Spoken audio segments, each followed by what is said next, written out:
ಇಲಾಖೆಯಲ್ಲಿ ನಡೆಯುತ್ತಿರುವ ಭ್ರಷ್ಟಾಚಾರದ ವಿರುದ್ಧ ಸಂಘಟನೆಯಿಂದ ಬೃಹತ್ ಪ್ರತಿಭಟನೆ. ಹುಕ್ಕೇರಿ ಪಟ್ಟಣದ ತಹಶೀಲ್ದಾರ್ ಕಚೇರಿಯ ಮುಂಭಾಗ ಇವತ್ತು ಬೃಹತ್ ಪ್ರತಿಭಟನೆಯನ್ನ ಕೈಗೊಳ್ಳಲಾಗಿತ್ತು.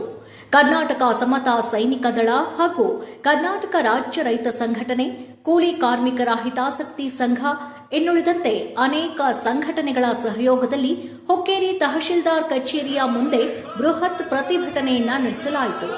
ಆಹಾರ ಇಲಾಖೆಯ ಅಧಿಕಾರಿಗಳ ಬ್ರಹ್ಮಾಂಡ ಭ್ರಷ್ಟಾಚಾರದ ವಿರುದ್ಧ ಹಾಗೂ ಸಾಮಾನ್ಯ ಜನರಿಗೆ ರೇಷನ್ ಕಾರ್ಡ್ ನೇರವಾಗಿ ತಲುಪದ ಕಾರಣಕ್ಕಾಗಿ ದಲ್ಲಾಳಿಗಳ ಹಾವಳಿ ನಿಲ್ಲಿಸಲು ಈ ಹೋರಾಟವನ್ನು ಹಮ್ಮಿಕೊಳ್ಳಲಾಗಿತ್ತು.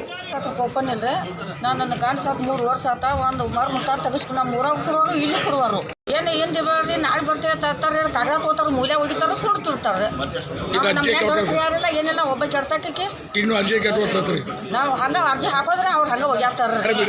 ಏನು ಹೇಳ್ತಾ ಇರ್ತಾರಲ್ಲ ಮನೆ ಊರಾಗ ಮಾಡಕ್ಕೆ ಹುಡುಗರು ಇರ್ತಾರಲ್ಲ ಆನ್ಲೈನ್ ಸೆಂಟರ್ದಾಗ ಅವ್ರು ಕೊಟ್ಟಿರೋದು ಇಲ್ಲಿ ಕೊಟ್ಟಿರೋವು ಒಟ್ಟ ಒಂದು ಯಾವ ಇಲ್ಲ ಒಂದು ಈ ಹೋರಾಟದಲ್ಲಿ ಅನೇಕ ಜನ ರೈತರು, ವಯಸ್ಸಾದಂತಹ ಬಡ ಕುಟುಂಬಗಳ ಪಡಿತರ ಕಾರ್ಡ್ಗಳನ್ನು ಮುಂದೆ ನಿಂತು ರೇಷನ್ ಕಾರ್ಡ್ ಮಾಡಿಕೊಡಲಾಯಿತು. ರೈತರಿಗೆ, ಸಾಮಾನ್ಯ ಜನರಿಗೆ ಅನ್ಯಾಯ ಮಾಡಿದರೆ ಆ ಅನ್ಯಾಯವನ್ನ ಕರ್ನಾಟಕ ಸಮತಾ ಸೈನಿಕ ದಳ ಎಂದೂ ಸಹಿಸೋದಿಲ್ಲ. ಅದರ ವಿರುದ್ಧ ನಾವು ಯಾವಾಗಲೂ ಧ್ವನಿ ಎತ್ತುತ್ತೇವೆ ಎಂದು ಬೆಳಗಾವಿ ಜಿಲ್ಲಾ ಅಧ್ಯಕ್ಷರಾದ ಶಿವಾಜಿ ಬಾಳೇಶಗೋಳ್ ಹೇಳಿದರು. ನಂತರ ಮಾತನಾಡಿದ ರಾಜ್ಯ ರೈತ ಸಂಘದ ರಾಜ್ಯ ಪ್ರಧಾನ ಕಾರ್ಯದರ್ಶಿಯಾದ ಶ್ರೀ ಗೋಪಾಲ್ ಮರಬಸಣ್ಣವರು ಮಾತನಾಡಿ, ಆರೋಗ್ಯ ಇಲಾಖೆಯಲ್ಲಿ ನಡೀತಾ ಇರುವ ಭ್ರಷ್ಟಾಚಾರದ ವಿಷಯವನ್ನು ಎಳೆಎಳೆಯಾಗಿ ಬಿಚ್ಚಿಟ್ಟರು.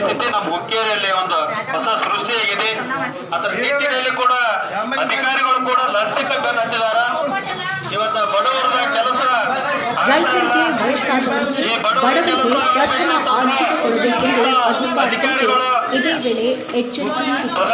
ಇದನ್ನು ಸರಿಪಡಿಸದೇ ಇದ್ದಲ್ಲಿ, ಬಡವರಿಗೆ ನಿಯಮಾನುಸಾರವಾಗಿ ಅನುಕೂಲ ಮಾಡಿಕೊಡದೆ ಹೋದಲ್ಲಿ, ಒಂದು ವೇಳೆ ತಾವು ಸರಿಪಡಿಸದೇ ಇದ್ದಲ್ಲಿ ಮುಂದಿನ ದಿನಗಳಲ್ಲಿ ಜಿಲ್ಲಾದ್ಯಂತ ಉಗ್ರ ಹೋರಾಟ ನಡೆಸುವುದಾಗಿ ಎಚ್ಚರಿಕೆ ನೀಡಿದರು.